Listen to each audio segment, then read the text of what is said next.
అండి అందరికి good morning. అందరూ గవర్నమెంట్ హాలిడే అనుకుంటా కదా మాది ఈరోజు. ఇడ్లీ అయినా స్పెషల్, వేడి వేడిగా ఇడ్లీ నెయ్యి.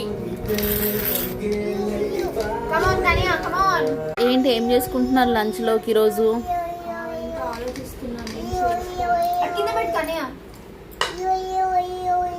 నెయ్యి కావాలా కన్నయ్య?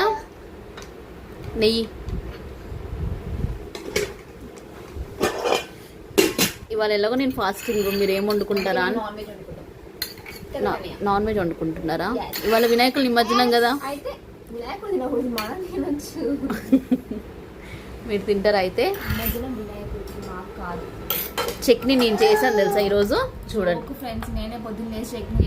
అంత లేదు, ఇవాళ పాపం లీవ్ ఉంది కదా, రెస్ట్ ఇచ్చేద్దామని చెప్పేసి లేపలేదు నేనే. కాకపోతే ఇడ్లీ పెట్టింది, ఎందుకంటే ఆ నెయ్యి వేసి పెడుతుంది కదా, కిలో నెయ్యి వేసి